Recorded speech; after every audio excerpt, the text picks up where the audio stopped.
Carlos Sainz may be the most sought-after driver right now in the driver market. With everyone vying for his services, who do you think will come out on top and sign the Spanish driver? All that in today's video. So let's get right into it, shall we? In a recent interview, Channel 4's Stephen Jones hinted that Carlos Sainz might be locked in at Williams for a long-term project, signalling a major shift in the F1 landscape. Despite being linked to powerhouse teams like Red Bull, Mercedes and Audi, it appears that Williams could be the team to secure the three-time Grand Prix winner for the 2025 F1 season. Sainz, who was informed by Ferrari that 2024 would be his final year with them due to Lewis Hamilton joining as his replacement, has had several options on the table for 2025. However, the dynamic nature of F1 has seen these opportunities shift dramatically. Earlier in the year, Red Bull seemed like a strong contender, but the team has decided to stick with Sergio Perez. Mercedes, on the other hand, remains undecided as team principal Toto Wolff is still eyeing Max Verstappen. Audi has also shown interest, but their plans took a turn when Sainz reportedly put their discussions on hold, leading them to sign Nico Hülkenberg. Amidst all this speculation, Williams has emerged as a serious contender in recent weeks, particularly in the lead-up to the Monaco Grand Prix.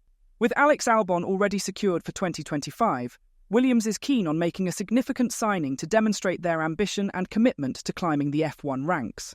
Although neither Sainz nor Williams have confirmed to the rumours, Sainz's comments about a long-term project and building a team from the bottom have fueled speculation. "My priority is to want to remain in F1, he told Channel 4, but also to allow me to find a medium to long-term project where I feel valued, where I feel I'm being listened, where I feel like I can commit to a medium or longer term that is going to be useful for my career. I believe that just going to some places for 1-2 years and then leaving is not the right way to approach Formula One.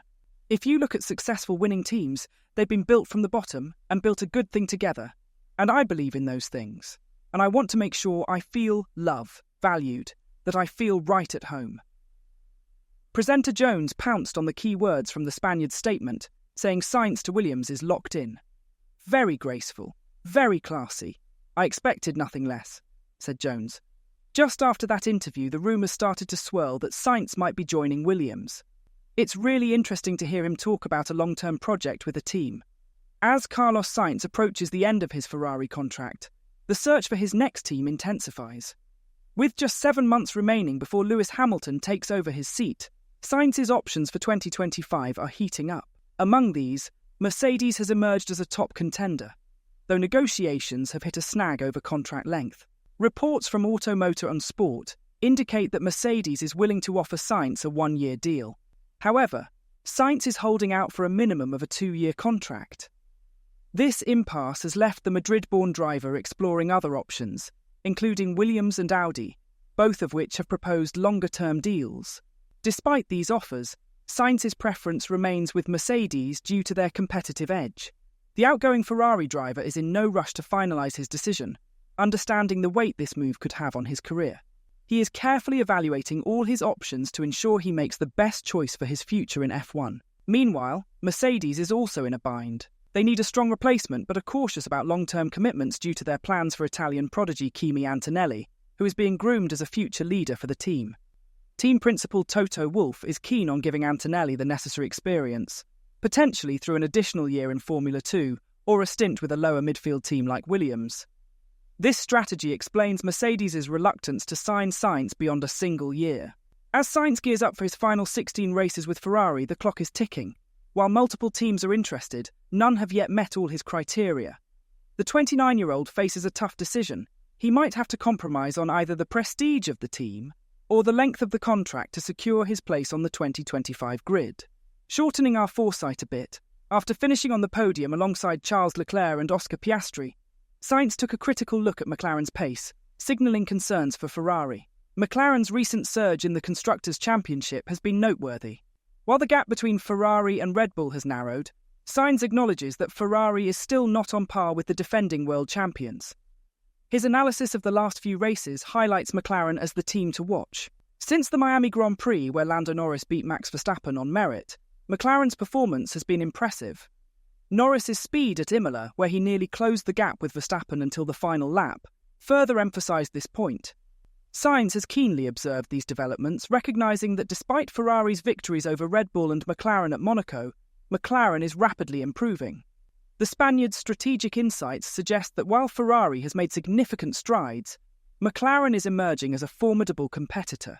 As the season progresses, Sainz's assessments will be crucial in guiding Ferrari's strategy and maintaining their edge in the fiercely competitive F1 landscape. Following the Monaco GP, the 29-year-old driver discussed the main threat that Ferrari is facing this season. Sainz told race fans, "My common sense tells me that on normal circuits, Red Bull should continue to be the favourite, so it will be a very close fight with McLaren and us. I think the three of us are at a very similar level." Sainz, known for his keen insights and technical acumen, has been closely analysing Ferrari's position in the ever-evolving F1 landscape. His recent assessments have highlighted key dynamics, particularly regarding Red Bull and McLaren. While Red Bull struggled at the Monaco Grand Prix, Sainz points out that Monaco is an unconventional race with minimal opportunities for overtaking, leading to a static top 10 from start to finish. Red Bull's strengths lie in tracks that demand high speed, where they typically excel. Their performance at Monaco doesn't fully represent their capabilities. In contrast, McLaren has emerged as a formidable contender, thanks to significant upgrades that have transformed their car into an all-rounder. These enhancements have been effectively utilised by their drivers since the Miami Grand Prix, where Lando Norris's impressive performance included beating Max Verstappen on merit. McLaren's consistent pace at various circuits, including Norris's near catch of Verstappen at Imola, underscores their growing threat. Sainz's analysis indicates that while Ferrari has made strides, their real competition might now be McLaren rather than Red Bull. The improvements in McLaren's performance have made them a significant player in the Constructors' Championship. Ferrari must stay vigilant and continuously adapt to maintain their competitive edge against these evolving rivals. As the season progresses, Sainz's strategic insights will be crucial in navigating Ferrari's path forward in this highly competitive field. Sainz explains this when he says, "Our last reference on a normal circuit is Imola and Miami, and if I look at those two circuits, it seems that we are half a tenth behind McLaren and maybe 1 or 2 tenths behind Red Bull." While he believes that their immediate competition is with McLaren, the Spaniard would also share his thoughts about Red Bull. Sainz would say, "I think Canada is quite specific, but in Barcelona or any European circuit, where I consider it to be a normal circuit, I still think that Red Bull will be the favourite, but I don't think they will dominate like they used to." Sainz believes that both Ferrari and McLaren have caught up now to Red Bull in terms of race pace, foreseeing much closer weekends from here on out.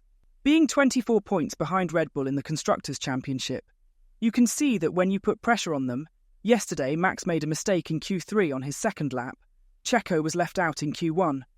We all need to be there to show that we are. Things can also happen to Red Bull. So what do you think? Where will Sainz end up racing next season? Let's chat about it in the comment section. And don't forget to subscribe while you're at it. Catch you on the next one.